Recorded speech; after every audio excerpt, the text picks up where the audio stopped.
5장 1절에서 20절 말씀입니다. 제가 먼저 읽겠습니다. 예수께서 바다 건너편 거라사인의 지방에 이르러 배에서 나오심에 곧 더러운 귀신 들린 사람이 무덤 사이에서 나와 예수를 만나니라. 그 사람은 무덤 사이를 거쳐 하는데 이제는 아무도 그를 쇠사슬로도 맬 수 없게 되었으니 이는 여러 번 고랑과 쇠사슬에 매였어도 쇠사슬을 끊고 고랑을 깨뜨렸음이러라. 그리하여 아무도 그를 제어할 힘이 없는지라. 밤낮 무덤 사이에서나 산에서나 늘 소리 지르며 돌로 자기의 몸을 해치고 있었더라. 그가 멀리서 예수를 보고 달려와 절하며 큰 소리로 부르짖어 이르되 지극히 높으신 하나님의 아들 예수여, 나와 당신이 무슨 상관이 있나이까? 원하건대 하나님 앞에 맹세하고 나를 괴롭히지 마옵소서 하니, 이는 예수께서 이미 그에게 이르시기를 더러운 귀신아 그 사람에게서 나오라 하셨음이라.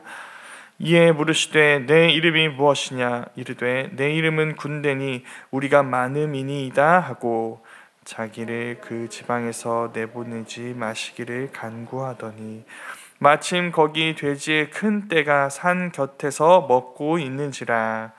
이에 간구하여 이르되 우리를 돼지에게로 보내어 들어가게 하소서 하니, 허락하신대 더러운 귀신들이 나와서 돼지에게로 들어가매 거의 2,000마리 되는 떼가 바다를 향하여 비탈로 내리다라 바다에서 몰사하거늘 시선자들이 도망하여 읍내와 여러 마을에 말하니 사람들이 어떻게 되었는지를 보러 와서 예수께 이르러 그 귀신 들렸던 자 곧 군대에 귀신 집혔던 자가 옷을 입고 정신이 온전하여 앉은 것을 보고 두려워하더라.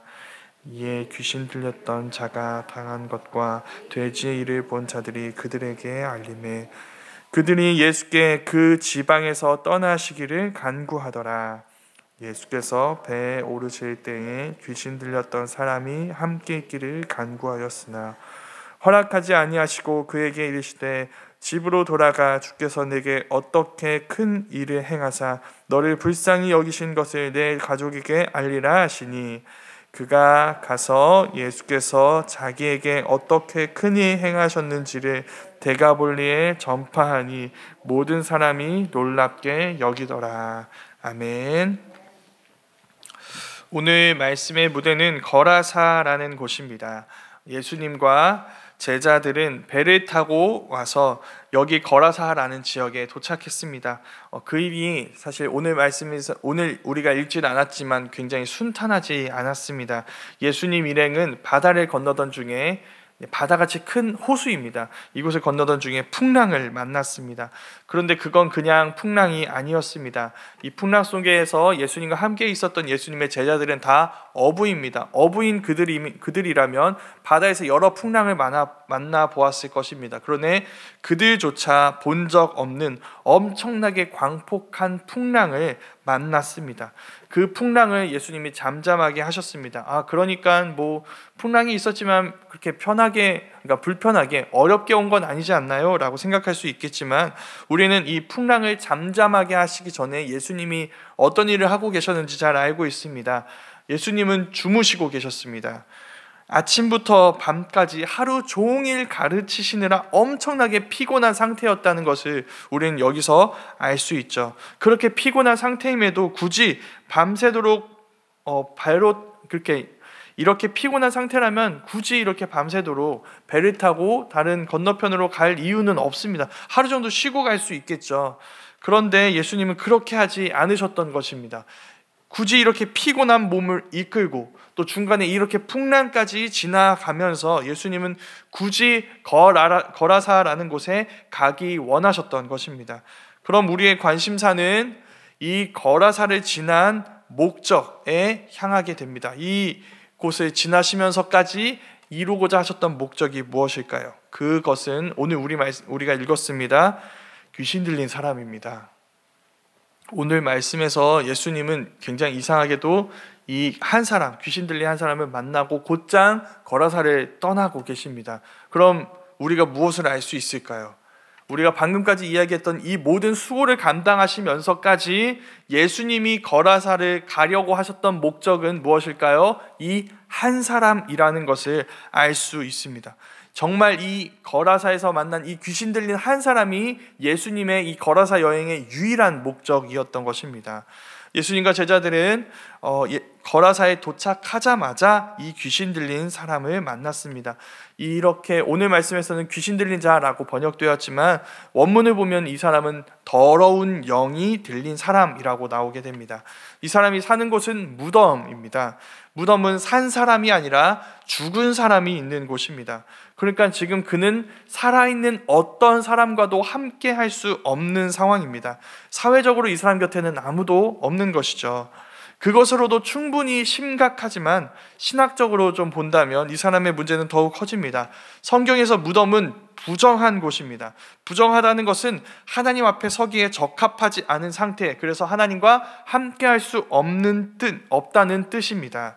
모든 육체에게 생명을 주신 하나님과 가장 거리가 먼 곳이 바로 생명을 상실한 죽은 사람들이 있는 무덤인 것입니다. 거기 살고 있습니다. 그가 거기서 얼마나 난폭했는지를 성경은 아무도라는 말을 3번이나 반복해서, 원문을 보면 3번입니다. 3번이나 반복해서 이야기하며 강조합니다. 이렇게 아무도라고 3번이나 반복할 수 있는 이유는 무엇일까요? 여러 차례 시도해 봤기 때문이죠. 그의 손목에는 고랑이 있습니다. 그런데 고랑이 끊어져 있죠. 사람들이 쇠, 고랑, 족쇄 등으로 이 사람을 묶어 놓았지만 그 모든 것을 묶을 때 그는 순순히 묶인 다음에 그걸 모두 다 끊어버리고 부셔버립니다. 그가 할 수 있는 일이라고는 밤낮으로 돌아다니며 소리를 지르는 일, 또 옷이 벗겨진 채 자기 몸을 돌로 치는 일, 자기를 상하게 하는 일밖에는 없습니다. 아마 성경에 나오는 모든 사람들 중에 이 사람만큼 비참한 상황에 있는 사람은 찾아보기 힘들 것입니다. 물론 나병 환자들 있죠. 몸이 산채로 썩어가는 이 나병 환자들도 있지만 나병 환자들에게도 함께 사는 사람들이 있습니다. 누가 있을까요?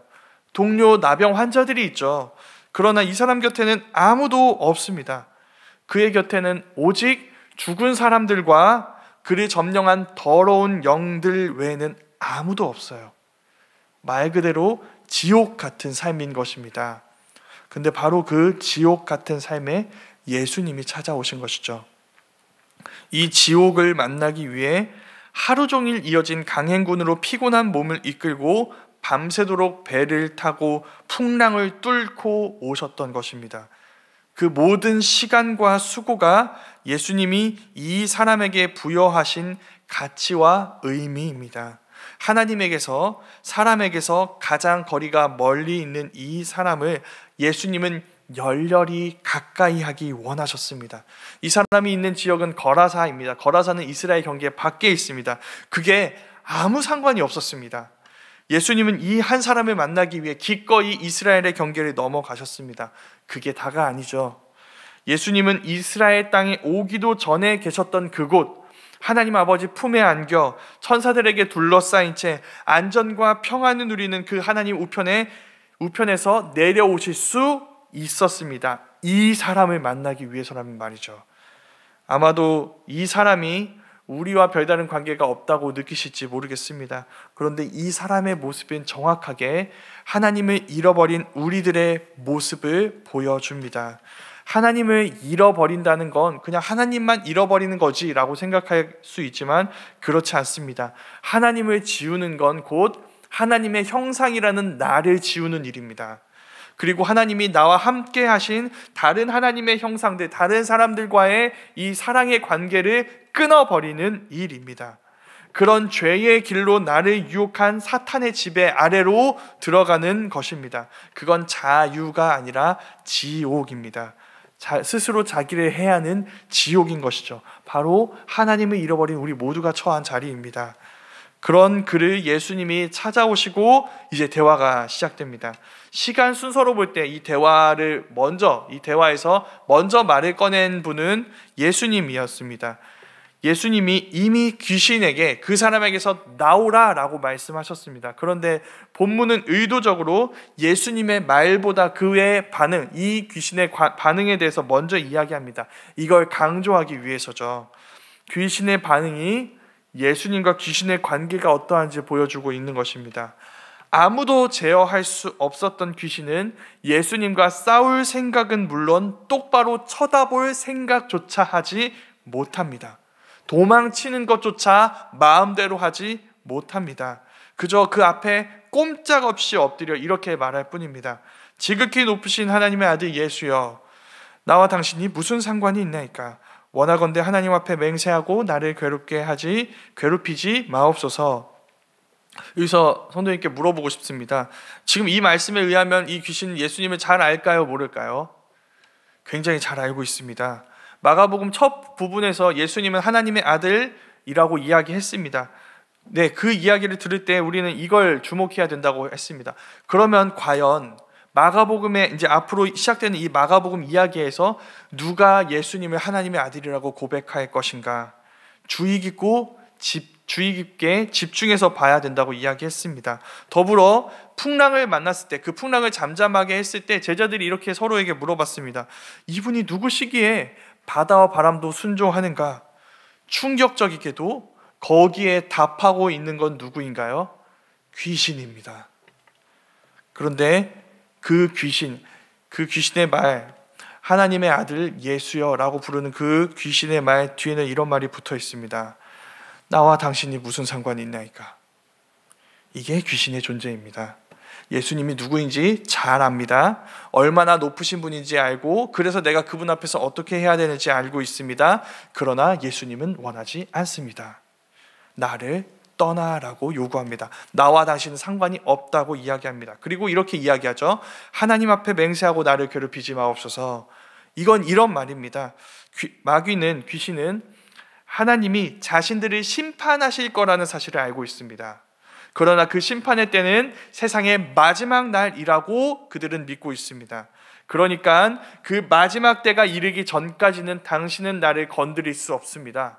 당신은 나를 괴롭혀서는 안 됩니다. 그건 하나님이 정한 것이니 하나님께 맹세하고 나를 괴롭히지 말라고 지금 요구하고 있는 것입니다. 우리도 그럴 때가 놀랍게도 있습니다. 우리는 하나님을 알지만 원하지 않을 때가 있습니다. 스스로 자기 몸을 상하게 하는 이 사람과 같이 우리는 우리를 지키시기 위해 죄를 금하시는 하나님의 말씀을 거부할 때가 있습니다. 나중에 내 삶의 마지막 순간이라면 몰라도 지금은 내가 예수님과 관계가 없다, 관계없이 살아도 괜찮다라고 할 때가 있습니다. 그게 죄입니다. 그게 이 더러운 영의 논리입니다. 그리고 거기에 예수님은 동의하지 않으시죠. 그 마지막 때에나 있을 거라 생각하는 그 심판을 예수님은 여기에서 행하십니다. 예수님이 물으십니다. 내 이름이 무엇이냐? 그때 그들이 대답합니다. 여기에서 그들이가 됩니다. 무슨 말일까요? 귀신 들린 자, 예수님과의 대화가 아니라 귀신 들린 자 안에 있는 귀신들과 예수님의 대화가 본격적으로 직접적으로 이루어진다는 이야기죠. 그때 그들이 대답합니다. 군대입니다. 왜냐하면 우리가 많기 때문이죠. 여기서 군대라고 번역된 단어 레기온은 원래 군대라기보다는 군단이라는 뜻입니다. 그러니까 많은 군대, 약 6,000명 규모의 군대를 의미합니다. 이 사람을 점령한 이 귀신들의 수가 6,000이나 된다는 뜻이죠. 이 레기온이라는 단어 안에는 이런 모습이 담겨 있습니다. 힘으로 이 세상을 지배하고 권력가들이 자기가 가진 힘으로 자기 탐욕을 채우기 위해 모든 폭력과 수탈을 행하는 이 세상의 모습이 이 레기온이라는 단어에 담겨 있는 것이죠. 이 사람 곁에 있는 어느 누구도 그 레기온의 힘, 이 세상에 이 탐욕으로 가득 찬 그 더럽고 악한 힘을 이길 수 없습니다. 그래서 이 세상은 지옥 같은 곳이 되는 것이죠. 그런데 그 모든 것이 예수님을 이기지 못합니다. 예수님이 나가라고 하는 말에 그들은 이렇게 요청할 뿐입니다. 저 돼지떼에게 들어가게 해주십시오. 이 지역을 떠나지 않게 해주십시오. 예수님이 허락하시자 그들은 돼지들에게 들어가고 그 돼지들은 바다에 빠져 몰사당하게 됩니다. 이 장면이 재현하는 성경 여러 모습들이 있습니다. 먼저 성경에서 돼지는 부정한 짐승입니다. 그리고 또 바다는 자주 악마들의 거처로 묘사됩니다. 그러니까 귀신들이 부정한 짐승에게 들어가서 자기들의 거처로 들어가게 해달라고 지금 요구한 것이죠. 더불어 이 장면은 구약에서 대속죄일이라는 날에 이루어지는 여러 가지 일들을 보여줍니다. 대속죄일에는 모든 이스라엘 백성들의 죄가 해결되는 날입니다. 그래서 대속죄일에는 한 염소가 광야로 보내집니다. 이 염소를 아사셀이라고 하는데, 이 염소가 하는 일은 이스라엘 백성들의 모든 죄를 짊어지고 심판의 자리인 광야에 가서 광야 절벽에서 떨어져 죽는 모습을 보이게 됩니다. 그 모습을 지금 보여주는 것 같죠. 그런데 본문의 주요 초점은 그게 아닙니다. 본문의 초점은 뭐냐면 이 일에 대한 반응입니다. 돼지를 치던 자들이 이 일을 보고 동네로 돌아가서 모든 사람들이 이야기합니다. 그리고 이를 들은 마을 모든 사람들이 나와서 자기 눈으로 이 모든 일을 확인합니다. 정말 어마어마한 돼지들이 죽어 있어요.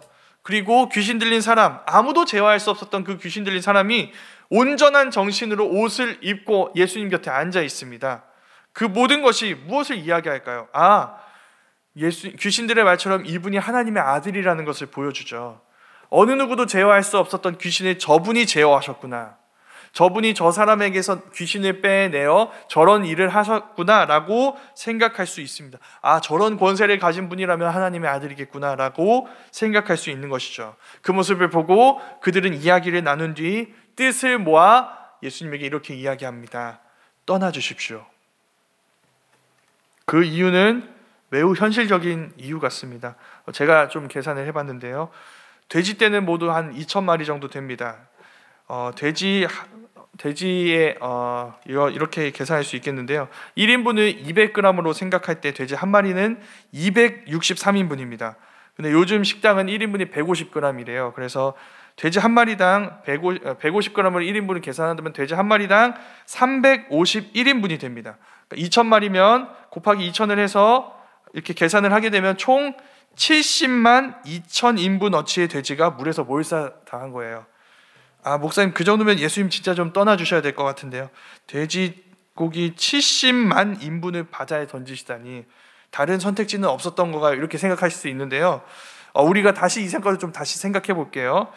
돼지들에게 들어가는 건 누가 제안한 일인가요? 귀신들이 제안한 일이죠. 그리고 귀신들이 이렇게 얘기했습니다. 이 지역에서 떠나지 않게 해달라고. 그러면 지금 귀신들은 이 일을 언제든지 행할 수 있다는 뜻이죠. 그렇죠. 그렇다면 이 귀신들을 막기 위해서는 누가 필요할까요? 예수님이 필요하겠죠. 그럼 예수님은 이곳에서 떠나주셔야 되나요? 이곳에 계셔주셔야 되나요? 계셔주셔야 합니다. 예수님이 유일하게 이 귀신들을 물리칠 수 있는 분이시기 때문이죠. 그런데 그렇게 하지 않아요. 예수님이 누군지 다 보고 알고 있습니다. 그러나 예수님을 원하지 않죠. 이건 누구의 모습인가요? 귀신들의 모습이죠. 지극히 높으신 하나님의 아들 예수여, 당신이 나와 무슨 상관이 있나이까. 그래서 예수님은 그들의 말대로 떠나십니다. 근데 바로 그때 한 사람이 예수님과 함께 있게 해달라고 간청하죠. 내가 당신과 함께 가게 해주십시오. 누구일까요? 예수님 곁에 앉아 있었던 그 귀신 들린 사람이에요. 아무도 원하지 않았던 예수님을 그는 원하고 있습니다. 그럼 우리는 이렇게 묻게 되죠. 누가 귀신 들린 사람인가요? 이게 본문의 질문입니다. 그리고 이 사람이 보여주죠. 우리 삶에서 가장 중요한 건 이 예수님을 원하는 일입니다. 예수님을 만나는 일인 것이죠. 우리가 예수님을 원할 수 있는 이유는 무엇일까요? 예수님이 나를 원하시기 때문입니다. 예수님은 풍랑을 뚫고 지옥 같은 곳에 있는 나 같은 사람도 찾아와서 거기서 나를 회복시키기를 원하시는 분이시기 때문입니다. 그게 가능한 이유를 우리는 주님의 삶 마지막에 보게 됩니다. 예수님의 삶 마지막 장면에서 우리는 이 사람처럼 발가벗겨진 예수님을 만나게 됩니다. 이 사람처럼 온몸이 상처로 가득한 예수님을 보게 됩니다. 이 사람처럼 성문 밖에서 사람들에게 버림받은 예수님 앞에 서게 됩니다. 이 사람처럼 하나님과 사람들에게서 거리가 먼 죽음의 장소에서 예수님이 이렇게 외치셨습니다. 나의 하나님, 나의 하나님, 어찌하여 나를 버리셨나이까. 그게 예수님이 이 사람과 같은 우리를 고치실 수 있는 이유입니다. 예수님이 이 사람과 같은 우리와 자리를 바꾸셨기 때문이죠. 오늘 말씀과 같이 예수님이 우리 삶에 들어와 우리 삶을 고치실 수 있는 이유는 예수님이 우리를 위해 죽으셨고 우리의 죽음을 당하셨고 우리의 죄값을 우리가 아닌 그분이 대신 치르셔서 하나님과 사람들에게서 멀어진 우리의 모든 이 비참함을 담당하셨기 때문입니다. 그 예수님의 이야기를 우리의 이야기로 받아들일 때 우리는 이 군대 귀신 레기온의 세상 속에서도 우리와 함께 하시며 이 세상을 이기시고 이 세상이 줄 수 없는 것으로 우리를 회복시키실 수 있는 주님을 경험하게 되는 것이죠. 그리고 이 사람이 그랬던 것처럼 우리는 주님이 원하시는 대로 우리에게 행하신 그 복음을 전파하는 사람들이 될 수 있는 것입니다. 그게 복음이 우리 가운데 일으키는 변화이기 때문이죠. 그 변화가 우리 가운데 있기를 간절히 소망합니다. 우리 삶이 복음으로 회복되고 복음을 원하며 복음을 전하고 그렇게 복음이 이끄는 삶으로 나아갔으면 좋겠습니다. 그래서 이 세상은 절대 우리에게 줄 수 없는 회복을 우리에게 주시며 아무도 이길 수 없었던 이 세상을 이기시고 우리에게 새로운 세상을 주시는 그 하나님의 나라를 주시는 주님이 우리 가운데 드러나고 우리의 삶과 모습이 그 주님을 전파하는 삶이 될 수 있기를 간절히 소망합니다. 네, 우리 이 시간 함께 말씀을 기억하며 함께 기도했으면 좋겠습니다. 거라사의